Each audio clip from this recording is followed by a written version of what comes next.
जय श्री राधे। दोस्तों, आज आप 12वें अध्याय में सुनेंगे श्रवण गौरी व्रत कथा।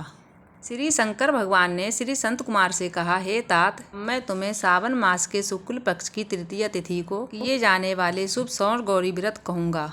उस दिन साधक को प्रातः काल उठ के स्नान आदि करके संकल्प करना चाहिए। 16 उपचार से भगवान सदाशिव पार्वती जी का अर्चन करके प्रार्थना करना चाहिए। हे देव अधिदेव, हे जगतपते, हे सर्वोत्तम, मेरी पूजा आप स्वीकार करें। माँ देवी भवानी के व्रत की पूर्ति के 16 वायन दंपतियों को देना चाहिए और कहना चाहिए कि मैं भवानी के प्रीत्यर्थ तथा व्रत पूर्ति के निमित्त उत्तम ब्राह्मणों को वायन देता हूँ। चावलों के आटे से बनाए गए 16 पकवान बांस की 16 टोकरियों में रखकर वस्त्रों से युक्त करके अपने के 16 ब्राह्मण को बुलाकर इस प्रकार निवेदन करना चाहिए, मैं व्रत की संपूर्णता और फल प्राप्त करने के लिए ये वायन देता हूँ।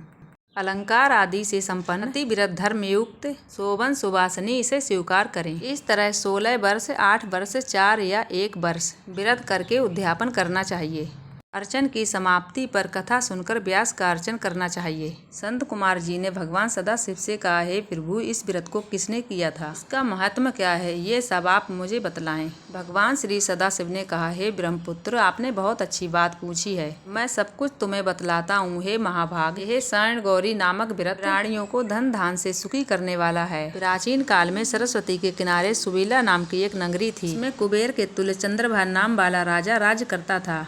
उसकी महादेवी तथा विशाला नाम की 2 अति सुंदर रानियां थीं। उन दोनों में से राजा को बड़ी रानी महादेवी अति प्रिय थी। राजा उसे देह प्राण से चाहता था और उस पर जान छिड़कता था। एक दिन राजा शिकार खेलने के लिए वन में गया था। वहाँ सिंह, शार्दूल, बारह, अरना, भैंसे, हाथी आदि का शिकार करके प्यास से व्याकुल होकर राजा जंगल में इधर उधर घूमने लगा। घूमते हुए वहाँ एक तालाब दिखा। चकरवाक, कारंडव, पिया आदि जीवों तथा रंग बिरंगे विकसित कुमुद, उत्पल एवं कमल, मलिका, चमेली आदि से युक्त था। उसने तालाब के किनारे जाकर उसका उत्तम जल पिया। उसने देखा तालाब के किनारे अप्सराएं गौरी का अर्चन कर रही हैं। उससे राजा ने पूछा, आप ये क्या कर रही हैं? उन्होंने उत्तर दिया, महाराज, हम श्रवण गौरी का व्रत कर रहे हैं। ये व्रत मनुष्य को हर प्रकार की संपत्ति प्रदान करता है, आप भी इस व्रत को कीजिए। राजा ने कहा, देवियों, आप इस व्रत की विधि मुझे बतलाइए। साथ ही ये भी बताइए कि इस व्रत को करने से क्या फल प्राप्त होता है। अप्सराओं ने कहा, महाराज, सावन शुक्ला तीज के दिन ये श्रवण गौरी का व्रत किया जाता है। इसमें प्रसन्नता पूर्वक भगवान सदाशिव, माता पार्वती का पूजन किया जाता है। 16 तार का डोरा पुरुष अपने दाएं हाथ में, स्त्रियां अपने हाथ या गले में बांधे, बस यही इस व्रत को करने की विधि है। यह सुनकर राजा चंद्रप्रभा ने भी उस व्रत को किया और 16 तार का डोरा अपने दाएं हाथ में बांधा। उसने प्रार्थना की, हे देव, मैं इस डोरे को व्रत के लिए बांधता हूँ, आप मुझ पर कृपा करें। इस प्रकार व्रत करके राजा अपनी राजधानी को वापस लौट आया। राजा के दाएं हाथ में डोरा बंधा हुआ देखकर बड़ी रानी के क्रोध का ठिकाना नहीं रहा और उसने जबरदस्ती वह डोरा तोड़कर बाहर पेड़ पर फेंक दिया। राजा ने उसे बहुत मना किया, लेकिन वह नहीं मानी। वह डोरे के स्पर्श से सूखा पेड़ हरा भरा होकर हरे ताजा पत्तों से संपन्न हो गया। जब छोटी रानी ने यह सारा हाल देखा तो वह टूटा डोरा पेड़ से उतारकर अपने बाएं हाथ में बांध लिया। वह डोरे के प्रभाव से राजा को छोटी रानी सर्वाधिक प्रिय हो गई। इधर बड़ी रानी व्रत का अपमान करने से राजा द्वारा परित्यक्त तथा दुखी होकर वन में चली गई। वन में जाकर उसने महादेवी का ध्यान किया।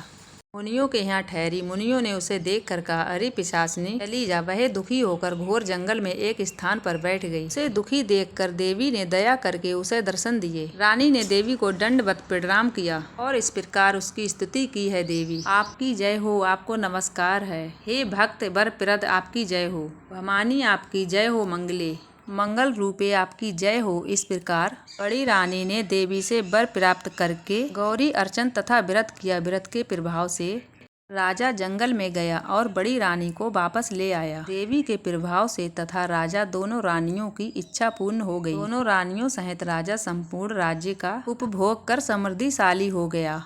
अंत में दोनों पत्नियों सहित राजा शिवलोक को चला गया। शिवजी ने कहा, हे तात, जो शोभना वृत्ति का व्रत करता है वह मेरा तथा पार्वती का अत्यंत प्रिय हो जाता है। इस लोक में उसकी अधिक लक्ष्मी की प्राप्ति होती है और वह अपने शत्रुओं पर विजय प्राप्त करके अंत में शिवलोक के निर्मल लोक को प्राप्त करता है। हे महामुनि, अब तुम सावधान होकर इस व्रत की उद्यापन विधि सुनो। शुभ तिथि, शुभ वार, चंद्रबल, ताराबल हो जाने पर मंडप में अष्टदल कमल के ऊपर धान्य, उसके ऊपर घट रखना चाहिए। उस घट के ऊपर 16 पल का बना तांबे का पात्र रखना चाहिए। उस पूर्ण पात्र में तिल भरकर उसके ऊपर पार्वती तथा भगवान सदाशिव की प्रतिमा रखनी चाहिए। 2 सफेद कपड़े और सफेद यज्ञोपवीत रखना चाहिए। यथाविधि मंत्रों से पूजन करके रात में जागना चाहिए। प्रातः काल फिर पूजन करके हवन करना चाहिए। पहले ग्रह होम करना चाहिए, फिर उसके पश्चात आधाम होम करना चाहिए। एवं मिश्रित तिल को घी में मिलाकर 1100 प्रदान आहुतियाँ देना चाहिए। वस्त्र, धेनु अलंकार से आचार्य की पूजा करना चाहिए।